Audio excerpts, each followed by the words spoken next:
The stars were cold and still outside the viewport, endless dots scattered on a black canvas. The Vigilant drifted at cruising speed, her engines humming softly through the deck plates. Inside, the crew went about their routines as if nothing in the galaxy could surprise them. Captain Mara Vance sat in the command chair, leaning on one elbow, scrolling through a data tablet without much interest. She had seen too much in her years on the outer routes to be impressed by yet another patrol through empty space. It was Ensign Rourke who first noticed the anomaly. He frowned at his console, tapping the edge of the screen. "Captain, I'm getting something strange on the long-range scan. Weak signal, repeating every 10 seconds. Not on any chart." Mara didn't look up right away. Another busted beacon. Doesn't match any known distress code. And it's old. I mean really old. Like centuries. The word centuries caught the attention of the bridge crew. Chief Engineer Paul waited a moment before muttering, "Probably just scrap. Maybe a derelict from one of the old expansion." Fleet's Rourke shook his head. "No, sir. The signal pattern is deliberate, like someone's still broadcasting on purpose." Mara set her tablet aside and swiveled to face the forward screens. "All right, change course. Let's have a look. But no heroics. Last thing we need is another run-in with whatever's out here." Vigilant adjusted its heading, the deep hum of the engine's shifting pitch. As the ship moved closer to the source, the signal grew sharper. Rourke's console began to pick up strange harmonic sounds layered into the transmission. It's almost like whispers. By the time they reached visual range, the crew's mood had changed. The laughter and small talk were gone. A massive shape was emerging from the dark like a fortress suspended in space. Its hull was black and gleaming, covered in symbols no one recognized. It was not derelict. "Big ship," Paul said quietly. "Too big to be a freighter. That's a warship. Except it's not moving," Rourke added, as if in answer. The giant vessel turned ever so slightly, aligning itself with the Vigilant. No lights blinked, no weapons fired yet. It just stared at them like a predator deciding what to do with prey. "Captain." Rourke's voice was tight now. "That's not in any of our records." Mara stood, hands clasped behind her back. "Open a hail. Let's be polite for once." Rourke tapped the controls, but the comms filled only with static. Then, without warning, a voice burst through the bridge speakers. It was deep and layered, like two voices speaking at once. "It's an unidentified vessel. You have entered Imperial territory. Power down and prepare for boarding." The crew exchanged quick looks. Mara raised an eyebrow. "Imperial territory?" "Since when they're not bluffing," Paul said. "That ship's bigger than anything we've seen in years." Mara's tone stayed calm. "Tell them we're on a survey mission. Harmless, curious neighbors." Rourke started to speak into the comm, but the alien voice cut him off. "You have 30 seconds to comply." A low vibration passed through the Vigilant. The main screen, the alien warship's forward sections began to glow faintly. Lines of light spreading across its hull like veins filling with fire. "Captain, weapons signature," Paul warned. The crew braced for orders. Most captains in this situation would be shouting for evasive maneuvers, shields to maximum, maybe even a desperate jump to hyperspace. But Mara simply walked to her chair and sat down again, crossing one leg over the other. "Well," she said lightly, "let's give them their 30 seconds. We can count it out for them." The bridge crew looked at each other, uncertain if she was joking. 30, Mara began, her voice steady. 29, Rourke swallowed hard but joined in. 28, 27, Pal muttered. The count continued. Somewhere around 20, the alien ship stopped. Charging its weapons, the glowing lines faded. Captain Rourke said slowly. "Their systems just powered down, weapons offline." Mara tilted her head. "Guess no one's ever done that to them before." The voice came back, but now it carried something. "New hesitation. Maintain course and follow. We will be escorted to Imperial Command for clarification." "See," Mara said. Polite neighbors, after all. Vigilant fell into formation beside the massive warship, which dwarfed them so completely it was like sailing next to a floating city. The alien vessel's hull was covered in what looked like living metal, constantly shifting in small wave-like motions. Strange light patterns flickered across it, like messages in an unknown code, as they moved deeper into the sector. Stars seemed to vanish, replaced by colossal structures in the distance rings, spires and bridges hanging in space without any visible support. At the center loomed a station so vast it could have housed an entire planet. "That's not a station," Paul whispered. "That's a city, an entire city in orbit." The alien warship led them into a massive hangar bay. Gravity shifted. As they entered, the scale was dizzying. Hundreds of ships, all shapes and sizes, parked in neat rows. The Vigilant looked like a toy among them. Alien figures moved along platforms and catwalk stall. Slender beings in armor that shimmered like oil on water. Their faces were hidden behind masks with glowing eye slits. As the Vigilant settled onto the landing pad, the alien voice spoke again. "Captain Mara Vance, you will come with us. Your crew will remain aboard until the High Command decides your fate." Mara stretched like she'd just woken from a nap. "All right, let's go meet the neighbors. Maybe they've got good coffee." Paul shook his head, muttering she's going to get us all killed. Two alien guards waited at the base of the boarding ramp, holding long weapons that pulsed with blue light. They didn't speak, only gestured for Mara to follow. The hangar was eerily silent except for the faint hum of the alien machines. The guards led her through long corridors lined with flowing streams of light that ran along the walls like rivers. The air was warm, carrying a faint metallic temps. Every turn seemed to go deeper into the station's heart. Finally, they reached a vast chamber. In its center floated a sphere of energy, shifting between colors. Around it stood a ring of alien figures, each wearing more ornate armor than the guards. Their masks were etched with intricate patterns, and each one held a staff tipped with glowing crystal. One stepped forward. The voice that came was the same as the one from the Cums, but now it sounded colder, sharper. "You have entered the domain of the Galactic Empire without permission. State your origin and purpose." Mara looked around slowly, as if evaluating the room. She didn't bow or salute. She just smiled faintly. "We were following an old signal. Thought we'd find an abandoned beacon, not all this." There was a long pause. Then one of the masked figures tilted their head. "Your lack of fear is unusual." "Yeah," Mara said. "We've seen worse." Several of the aliens exchanged glances, a flicker of confusion in their body language. In that moment, Mara realized they weren't sure what to make of her. She wasn't behaving like prey. Before anyone could speak again, the lights in the chamber flickered. A low alarm pulsed through the air. "What?" Turned sharply toward a side entrance. A voice different from the others echoed from somewhere unseen. "Captain Vance, if you want to live, meet me in the docking bay at midnight." The chamber fell silent again. Mara's expression didn't change, but inside her mind was already moving. Midnight, docking bay. Someone on this station had plans of their own.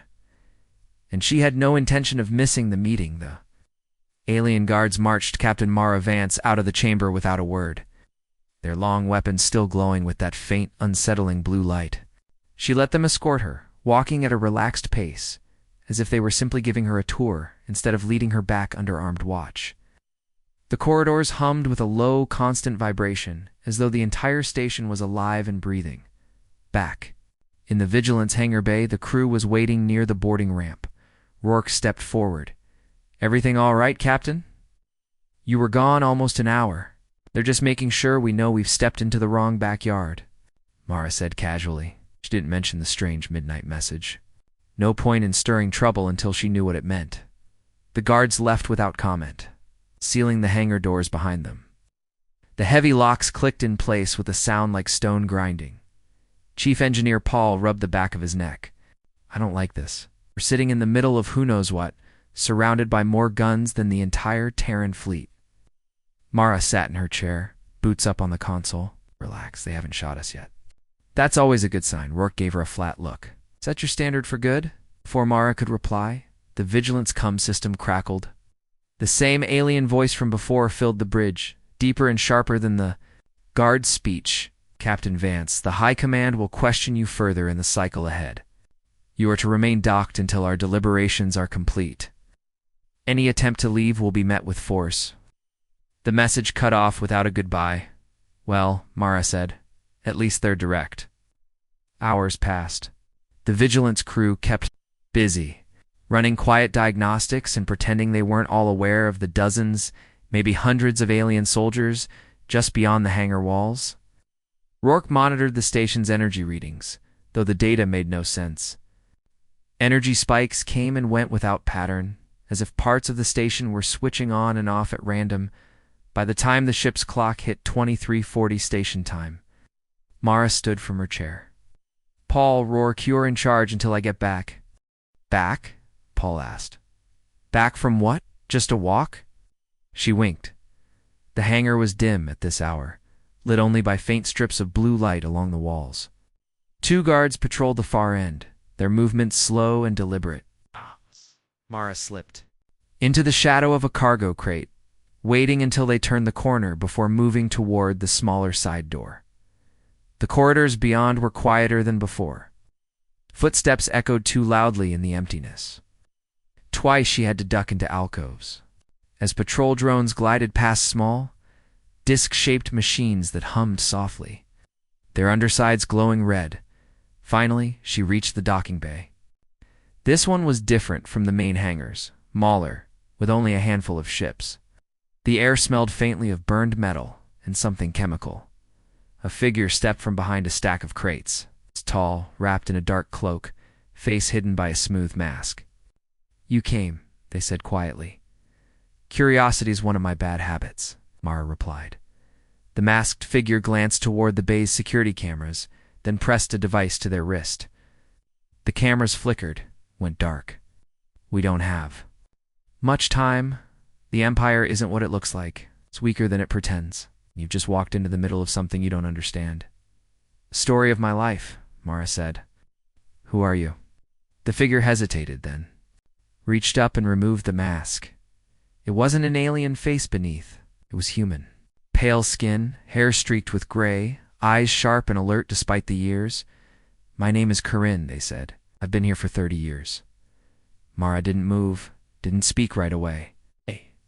The sound of distant machinery filled the pause. 30 years? No one survives 30 years in alien territory without help. Corinne's jaw tightened. You're right. I survived because I made myself useful. And because I learned something important. The Empire is at war with itself. The High Command's grip is slipping. There's a faction that wants to overthrow the Emperor, and they need outside help. And you think that's us? Mara asked. Corinne's expression didn't change. I know it is. You're not like the other humans they've captured. You don't panic. You don't beg. That makes you dangerous and valuable. Before Mara could reply, the sound of armored boots echoed down the hall outside the bay. Corinne's eyes went hard. We're coming. We're out of time. Meet me here again tomorrow. Cycle if you're still free. The side door hissed open. 2 guards stepped inside, weapons raised. Captain Mara Vance. One said, The Emperor wishes to speak with you. Mara just smiled faintly. Lead the way. The guards escorted Mara through the station's twisting corridors. They're long, strides forcing her to keep pace. Their armor glinted under the strange flowing lights that ran along the walls, pulsing in patterns she couldn't read. The air grew warmer the deeper they went, carrying a faint electric temps. She made note of every turn, every branching hollow. Habit from years of getting out of places she wasn't welcome. They reached a large chamber shaped like a hollow dome, ceiling so high it vanished into shadows. In the center, floating above a circular platform, shimmered a projection of the Emperor. He was nothing like she'd imagined. His figure was tall, almost human in outline, but wrapped in robes that shifted like liquid metal. His face was hidden behind a golden mask shaped into a permanent, cold smile. The voice that came from the projection was calm and deep. Captain Mara Vance of the vessel Vigilant. You intrigue me. Mara crossed her arms. I have that effect. On people. The masked head tilted slightly. Most species react to imperial enforcement with fear. You show defiance. May disrespect even. Maybe I just don't like being told what to do. The guard stiffened at her tone, but the Emperor didn't seem offended. I have reviewed your records from your ship's databanks. Your people are adaptable, resourceful. You might be useful to you, to the Empire, as an advisor, a human voice in our councils. We have never had such a thing before. Mara didn't answer right away. She studied the projections. Subtle flickers, trying to read the mind behind the mask. And what do I get out of it? Protection, power, the survival of your crew, and the chance to see more of the galaxy than you could in 100 lifetimes. It was a tempting offer on the surface. But Mara knew bait when she saw it. She gave a slow nod, not promising anything. I'll think about it. The Emperor's mask seemed to smile wider, not take too long. The projection faded. Leaving only the humming platform, guards turned to lead her out as they walked back through the station's halls. Mara caught a faint vibration in the communicator hidden in her sleeve. She pressed her wrist slightly, activating the secure channel. The Vigilance AI voice whispered in her ear, calm and quiet. Captain, I've detected another human vessel on the station. Not a derelict. Active. It is not yours. Mara's steps slowed for half a second. Repeat that, she murmured. It's here, the AI said. And it's heavily armed. The guards didn't notice her reaction. They just kept walking, the blue light of their weapons casting long shadows ahead. Mara's mind was already moving. Another human ship here, deep inside the Empire? That wasn't a coincidence. She had a feeling Corinne knew exactly what it meant. Tomorrow's cycle couldn't come soon enough. The hangar doors slid open with a deep, metallic groan. Mara stepped into the same massive chamber where she'd first seen the Emperor's warship from the outside. Only this time, she wasn't here as a prisoner, or at least that was what the guards wanted her to think. They led her through a long corridor lined with tall banners, each marked with the Empire's crest-a-black spiral encased in a ring of silver.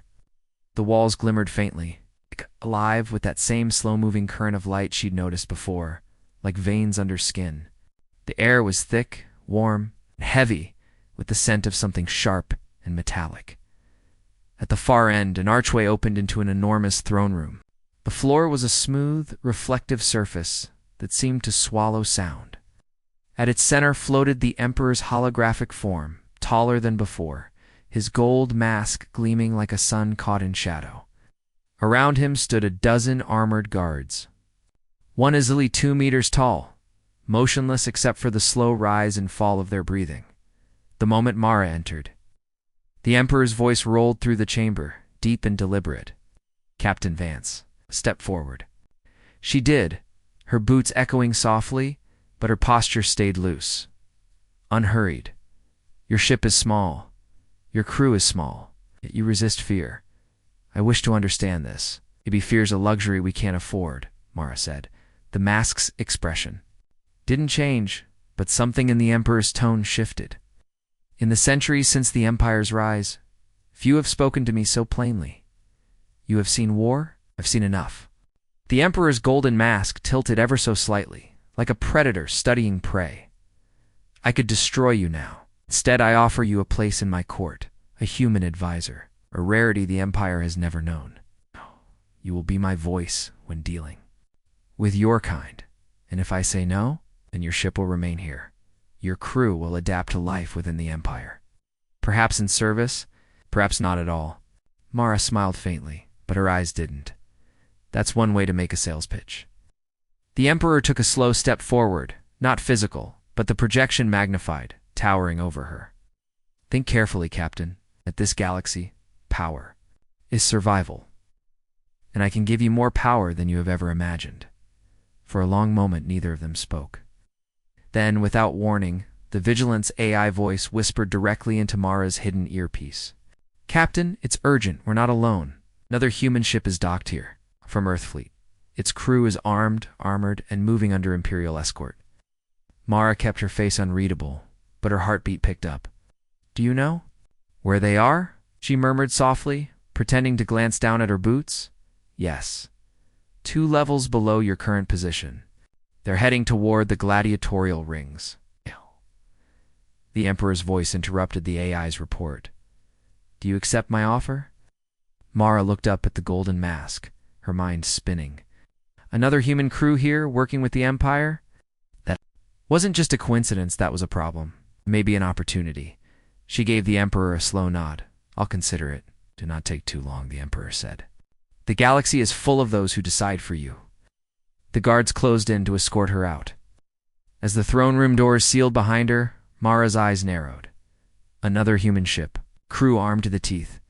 If the Empire thought she was going to fight their war for them, they were about to learn just how wrong they were. The corridors leading to the lower docking levels were colder than the rest of the station, the walls stripped of the flowing light veins that decorated the upper halls. Here the metal was dull, worn, and unpolished. It smelled faintly of engine coolant and something acrid burned fuel. Maybe two guards flanked Mara, silent as ever, their long weapons angled slightly toward her, but not quite aimed. They didn't speak, and she didn't bother breaking the silence. Every step echoed in the empty hall, and somewhere far off, the deep thrum of ship engines vibrated through the floor. When they reached a security checkpoint, the bulkhead doors slid open to reveal a smaller hangar. The first thing Mara saw was the ship. It wasn't old and rusting like she'd half expected. It was sleek, sharp-edged, painted a deep gunmetal gray with crimson markings along its hull. Its design screamed Earth engineering, compact, efficient, built for speed and precision. But there was something off. The emblem near the airlock wasn't Terran Fleet's standard seal, it was something new. A jagged symbol she didn't recognize. Figures moved around the ship, adjusting equipment and checking weapons. They were human, no question about it. But they were dressed head to toe in alien armor-sleek plating that shimmered faintly in the station's light, designed for movement and intimidation. Each carried a sidearm of alien make, their grips too organic to be human craftsmanship. One of them noticed her watching and stopped mid-step. Through the open visor of his helmet, his eyes narrowed. Recognition? Curiosity? It was hard to tell. The lead guard gestured for Mara to follow. "You will observe," he said flatly. They moved closer to the strange ship until it was close enough to see the name painted on the hull in bold white letters, Resolute. The humans working on it moved with military precision, but their formation wasn't defensive. They acted like this was their territory. As Mara passed, she caught snippets of their low conversation. But the words were strange, a mix of English and some alien tongue she didn't recognize. Inside the bay, the alien overseer, a tall figure draped in flowing silver robes, was speaking with the other ship's captain. This man was human as well, older than Mara, with hair cropped close and a face marked by deep lines. His eyes locked on hers instantly. "You're the Vigilance captain?" he said, voice low, but carrying across the space. Mara stopped a few steps away. "And you're not exactly a prisoner." His mouth twitched in something halfway between a smirk and a sneer. "We work with the Empire now. Keeps us alive. Keeps us paid." One of his crew chuckled darkly behind him. "Keeps us winning." The overseer stepped forward. "The Emperor has decided tomorrow's cycle. Both human crews will participate in a demonstration for the Imperial Games, a contest of strength and skill." Mara's eyes narrowed. "A fight, you mean?" The alien's golden mask tilted. "A display. The crowds will be entertained, and the Empire will see the value or the weakness." The Resolute's captain didn't look concerned. In fact, he looked almost eager. "Guess we'll see what you and your people are made of, Captain Vance." Mara gave a thin smile. "Guess we will." The guards turned her back, toward the exit, and as the hangar doors closed behind her, she knew two things for certain tomorrow. It wasn't going to be a fight for show. The Empire was betting on humans tearing each other apart for sport. They had no idea how bad of a bet that was. The arena was an enormous and open circle of polished black stone under a dome of shimmering force fields. Above, thousands of alien spectators filled tier upon tier of seating, their voices blending into a deep, vibrating roar. Strange banners of light rippled overhead, shifting colors with every cheer. Mara stood at one end of the arena floor with her crew at her side. The Vigilance people were lightly armed standard blasters, a few shock batons, but nothing heavy. Across from them, the Resolute's crew marched in, armor gleaming, weapons in hand. They looked like they'd stepped out of a recruitment poster for the Empire. High above, the Emperor's golden mask appeared as a massive projection watching from on high. Today, his voice boomed, we witnessed the strength of the human species. To crews, both claiming skill and valor. Let them prove it. A deep chime rang out, and the crowd erupted. Mara glanced at the Resolute's captain, moving toward her, weapon raised, face set in a mask of cold determination. But when he was close enough for the crowd to think they were about to clash, he leaned in and murmured, "Don't hit too hard." Mara didn't miss a beat. She swung her baton at his side, stopping just short of actual impact. He staggered back with a convincing grunt. The crowd roared approval around them. The two crews moved into what looked like a chaotic melee, blades clashing, blaster bolts flashing, but up close, it was all control. Shots went wide on purpose. Strikes landed on armor plates instead of flesh. Footwork shifted to avoid real harm. Mara ducked a swing from one of the Resolute's armored crew, twisting away in a smooth, practiced motion. "Your people always." "This theatrical," she muttered. The armored fighter grinned through her visor. Crowds love a good show. They kept up the act, each exchange just dangerous enough to sell the illusion. From the stands, it looked like a brutal fight.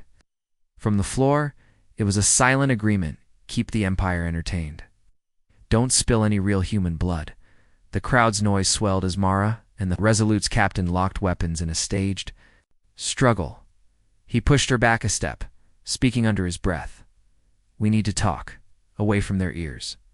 "When?" she hissed. "Soon. They're planning something for both of us."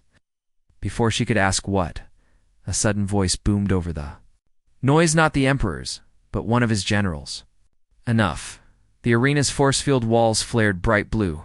The floor beneath them shifted, panels rising to create uneven terrain. The general's voice came again, cold and sharp. "This ends now, to the last crew standing." The crowd erupted into cheers that sounded almost hungry. The Resolute's captain's eyes met hers. And in that moment, Mara knew the act was over. The Empire wanted blood, and they might just get it unless she could turn the game upside down. The force field walls shimmered higher, sealing the arena like a cage. The crowd's roar became a living thing, pounding against the ears, urging violence. Alien eyes gleamed from the stands, hungry for the spectacle the Emperor had promised. Mara tightened her grip on her baton, scanning the shifting terrain. Jagged pillars of black stone jutted from the floor, offering both cover and traps. Across from her, the Resolute's captain lowered his weapon ever so slightly, the faintest flicker of thought passing between them. "Change of plan," he murmured under his breath. She arched an eyebrow. "You had a plan before?" "Stage was the plan, now we improvise." The next second, they both lunged out at each other, but at the nearest alien guard, stationed inside the arena perimeter. The guard barely had time to register surprise before Mara's baton cracked against his helmet, sending him sprawling. The Resolute's captain ripped the guard's weapon from his hands. Gasps rippled through the crowd, quickly replaced by furious shouting. Above, the Emperor's massive projection flickered as he leaned forward in his throne. "What is this?" His voice thundered. Mara didn't answer. She ducked behind one of the stone pillars and tapped the small device hidden in her sleeve, the one Corinne had slipped her cycles ago. Across the arena, several panels on the floor burst open, releasing plumes of smoke that rolled thick and fast. The audience's cheers became a storm of confusion. Shapes moved in the haze, both crews, darting toward the outer edge where the arena walls met the floor. Karen's voice came over Mara's earpiece. "Charges set. You've got 30 seconds. "Make them count," Mara replied. The first explosion ripped through the arena wall with a blinding flash, hurling debris across the floor. The force fields wavered, flickered and dropped entirely. Air rushed outward into the hangar spaces beyond. "Go," Mara shouted. Both crews sprinted through the breach, weaving between shattered stone and fallen alien soldiers. Beyond the arena, chaos, rain sirens blared. The station's lights flashed red. Imperial forces scrambled in disarray. The Vigilant and the Resolute were docked in separate bays, but Mara didn't slow. Ow. She waved her crew toward their ship, her voice cutting through the noise. Engines hot, shields up now. As she reached the vigilance ramp, the Emperor's voice boomed over the station's comms, echoing with fury. Do you think you can escape me, human? Mara slapped the cum on her wrist. Not think, your majesty, no. Inside the bridge, Rourke was already in the pilot's chair, fingers flying over controls. Engines are primed. But there's a blockade outside the hangar. Patch me through to their fleet. Rourke gave her a quick glance, but obeyed. A moment later, Mara's voice carried over every Imperial cum channel. Attention, Imperial ships. This is Captain Vance of the Vigilant. My crew and I are carrying a deadly Terran pathogen, something. Your biology won't survive. Your best move is to clear our path before you catch it. There was a beat of silence, then the fleet shifted. Ships pulling away from the hangar mouth like leaves swept aside by the wind. Bluff worked, Rourke said, kicking the Vigilant into full thrust. Through the viewport, Mara caught sight of the Resolute breaking free on the opposite vector. The two ships split directions, disappearing into the cold void beyond the station. Minutes later, Vigilant was safely in hyperspace. The tension in the bridge eased, though Mara stayed at the viewport. Watching the stars stretch into long lines, Karen's voice came through one last time. You made it. Some of us did, Mara said, but I'm guessing you're staying. I have work to finish here. Someone has to keep the Emperor busy. The channel went dead. Mara leaned back in her chair, a faint smile tugging at her lips. Guess we've seen worse. But even as the words left her mouth, the Vigilance sensors picked up something. Far off in the black, another signal, faint but deliberate, not Imperial, not friendly. The galaxy wasn't done with them yet.